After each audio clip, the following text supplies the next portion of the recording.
जय हिंद, हर हर महादेव। देखिए, भारत कैसे स्पेस सेक्टर में जब से नरेंद्र मोदी आए हैं तो नित्य नवीन ऊंचाइयों को छू रहा है। हर एक दिन नए कीर्तिमान को स्थापित कर रहा है और खास करके स्पेस सेक्टर में भारत अपने आने वाले यानी इस नरेंद्र मोदी की सरकार ने अपने आने वाले दिनों के लिए कुछ एक अहम बिंदु, अहम टारगेट लेकर चल रही है कि हमें इतने दिनों से ये प्रयास कर रहे हैं, इतने दिनों में ये प्रयास, ये लक्ष्य को हासिल करना है। और बहुत सारी ऐसी बातें हैं जिसको आप कह सकते हैं, जैसे फॉर एन एग्जाम्पल के तौर पर अभी रिसेंटली एक मीडिया कॉन्फ्रेंस को संबोधित करते हुए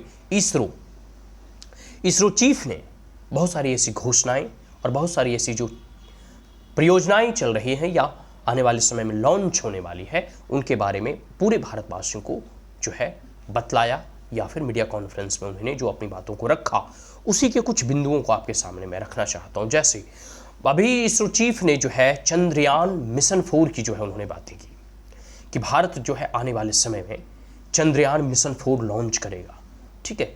और यह जो है अपने आप में भारत में और भारत के वासियों के लिए एक बहुत बड़ा गौरव का विषय है। जब भारत का कोई व्यक्ति चंद्रमा पे और मून पे लैंड करेगा, ठीक है, बहुत सारी ऐसी चीजें हैं। आगे है वेनस ऑर्बिटर के बारे में, ठीक है। अभी हम लोगों ने मंगल यान के बारे में सुना है, अब वेनस यान के बारे में सुनेंगे, ठीक है। मंगल ग्रह पर हमारे जो है लैंडर, रोवर वगैरह भी गया था, आप लोगों को पता है। तो मंगल ग्रह को फतह करने के बाद हम वेनस ऑर्बिटर की बात कर रहे हैं और वेनस पे जाने की हम बात और लक्ष्य और टारगेट रखे हैं। और इसके साथ साथ प्रधानमंत्री ने लाल किले के प्राचीर से ही गगनयान मिशन की जो है ऑलरेडी घोषणा कर चुके हैं। कहने का मतलब है कि भारत का इंडियन स्पेस सेंटर होगा। अभी क्या है, अभी पूरी दुनिया के पास इंटरनेशनल स्पेस सेंटर है, जो पूरी दुनिया के लोग जो है बड़े बड़े देश मिलकर जो है इसको चलाते हैं। फिर चाइना का अपना स्पेस सेंटर है, उसके बाद भारत का अपना एक स्पेस सेंटर होगा। सोचो ये कितनी बड़ी उपलब्धि होगी, और इसका मॉड्यूल वगैरह ऑलरेडी जारी किया जा चुका है। तो प्रधानमंत्री नरेंद्र मोदी के कार्यकाल में इस प्रकार की उपलब्धियों को हासिल करना, इस प्रकार के नए नए सपने को संजोना और उस सपने को साकार होते हुए देखना, ये अपने आप में एक बहुत बड़ा गौरव का विषय है, गौरव का क्षण है। इसके साथ साथ नेक्स्ट जनरेशन लॉन्चर, ठीक है, नेक्स्ट जनरेशन लॉन्चर स्टेशन भी प्रधानमंत्री नरेंद्र मोदी के इसी शासनकाल में जो है स्थापित और एस्टैब्लिश हो जाएगा। इसको जो है लेकर इसरो चीफ ऑलरेडी वक्तव्य जारी कर चुके हैं। आगे है जैसे इंडियन लैंड ऑन मून, मतलब ये लक्ष्य हमने चंद्रयान मिशन 4 की जो है बातें की है। तो ऐसा लगता है कि इसमें जो है कोई भारतीय इस बार चंद्रमा पर जाएगा। अमेरिका या अन्य देश तो ऐसा क्लेम करते हैं कि हमने चंद्रमा पर गए, और whatsoever it may be, true है या नहीं ट्रू है, या बहुत सारी ऐसी चीज़ें हैं जो निकल कर आती है, ठीक है। तो खैर जो भी हो, लेकिन अब जो है भारत अपना चंद्रयान मिशन से, भारत का कोई नागरिक, भारत का कोई वैज्ञानिक जो है चंद्रमा के मिशन को फतह करेंगे। चंद्रमा की भूमि जो हमारा चंदा मामा है उसको स्पर्श करेंगे, ठीक है, वहाँ अपना पग जो है रखेंगे।